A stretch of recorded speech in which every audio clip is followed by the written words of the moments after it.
কোনো রকম তেল ছাড়াও যে জলপাইয়ের এত মজার একটা আচার বানানো যায়, এই আচারটা না বানালে বুঝতেই পারবেন না। খুব কম সময়ে কোনো রকম রোদে দেওয়ার ঝামেলা ছাড়াই এই আচারটা বানিয়ে নিতে পারবেন। আর এটা খেতে অনেক বেশি মজার আর বানানো এত সহজ, একবার হলেও বাসায় এইভাবে বানিয়ে দেখতে পারেন।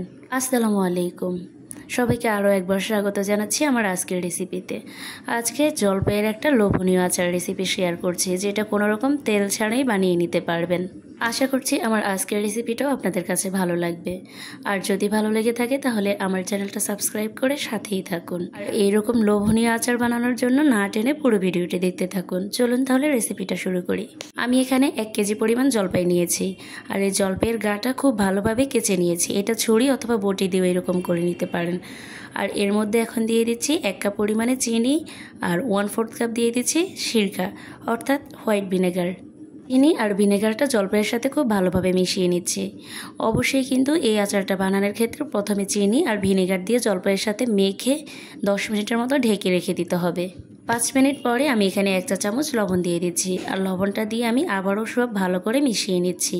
জলপাইয়ের সাথে সব কিছু ভালো করে মিশিয়ে আমি আবারও 5 মিনিটের মতো ঢেকে রেখে দিব।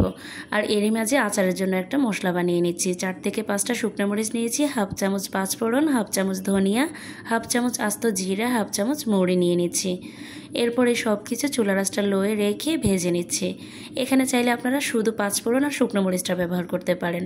তবে এই সবগুলো মশলা যদি একের সাথে ব্যবহার করেন আচারের টেস্টটা অনেক বেশি ভালো আসবে। আমি প্রায় 4 থেকে 5 মিনিটের মতো এই মশলাটা ভেজে নিয়েছি। যখন দেখবেন সুন্দর একটা গ্রান বের হবে তখন চুলাটা অফ করে ঠান্ডা করে এটা গুঁড়ো করে নিতে হবে। এর মাঝে আমি জলপাইটা দেখিয়ে দিচ্ছি। চিনিটা অনেকটাই গলে গিয়েছে আর জলপাইয়ের কালারটাও চেঞ্জ হয়ে এসেছে। চুলায় একটা কড়াই বসিয়ে দিয়েছি আর এর মধ্যে এই জলপাইগুলো ঢেলে দিচ্ছি।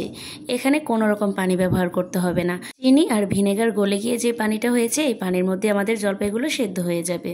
তবে চুলার আঁচটা লোয়ে রেখে এই রান্নাটা করতে হবে।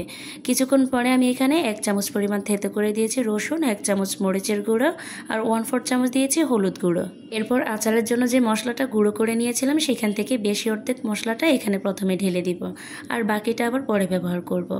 এরপর সব কিছু আবারও খুব ভালো করে মিশিয়ে নিয়ে ঢাকনা দিয়ে ঢেকে রেখে দিব। চুলার আঁচটা কিন্তু অবশ্যই লোয়ে রেখেই আচারটা বানাতে হবে, যেন নিচে দিয়ে না পড়ে যায়। ঢাকনাটা খুলে কিছুক্ষণ পর পর হালকা হাতে একটু নেড়ে চেড়ে দিবেন। খুব বেশি জোরে নাড়া যাবে না, কারণ যেহেতু আমরা জলপাইটা খুব ভালোভাবে কেচে নিয়েছি তাই বেশি নাড়াচাড়া করলে জলপাইগুলো গলে যেতে পারে। এই আচারটা বানাতে কিন্তু বেশি সময়ের প্রয়োজন হয় না। আমার প্রায় 30 মিনিটের মতো সময় লেগেছিল। প্রায় 20 মিনিট পরে যখন পানিটা একটুখানি শুকিয়ে আসবে তখন এর মধ্যে আমি 1/2 চামচ পরিমাণে বিট লবণ দিয়ে দিচ্ছি। আর বাকি যে আচারের মশলাটা ছিল সেই সবটুকু এখন দিয়ে দিব। এখন সব কিছু আবারও হালকা হাতে খুব ভালোভাবে মিশিয়ে নিতে হবে। তবে খেয়াল রাখতে হবে নিচে দিয়ে যেন না পুড়ে যায় আর জলপাইটাও যেন না গলে যায়। তাই আমি খুবই হালকা হাতে সব কিছু বারবার মিশিয়ে নিচ্ছি। এরপর ঢাকনা দিয়ে ঢেকে রেখে দিয়েছি। মাশাআল্লাহ 10 মিনিট পরে কালারটা খুবই সুন্দর এসেছে আর আমার আচারটাও হয়ে গিয়েছে। এখন ঠান্ডা হওয়ার পরে আপনাদেরকে পরিবেশন করে দেখাচ্ছি। খুবই লোভনীয় একটা আচার আর বানাতেও খুব কম সময়ের প্রয়োজন হয়। কোনো রকম তেল ছাড়া এই আচারটা বানানো যেমন অনেক সহজ আর খেতেও মাশাআল্লাহ অনেক মজার।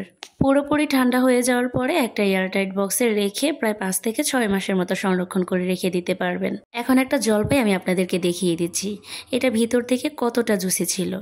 দেখতে যতটা লোভনীয়, খেতেও অনেক বেশি মজা লাগে। বাসায় একবার হলেও এভাবে ট্রাই করবেন, সবাই অনেক বেশি পছন্দ করবে। আশা করছি প্রতিদিনের মতো আমার আজকের রেসিপিটাও আপনাদের কাছে ভালো লেগেছে। আর যদি ভালো লেগে থাকে তাহলে অবশ্যই একটা লাইক, কমেন্ট, শেয়ার করে দিবেন। আর আমার চ্যানেলটা সাবস্ক্রাইব করে সাথেই থাকবেন। যারা ফেসবুক থেকে দেখছেন অবশ্যই পেজে ফলো দিয়ে রাখবেন এরকম সহজ আর মজার রেসিপিগুলো পাওয়ার জন্য। আজকের মতো এখানেই বিদায় নিচ্ছি। সবাই খুব বেশি ভালো থাকবেন। আল্লাহ হাফেজ। আসসালামু আলাইকুম।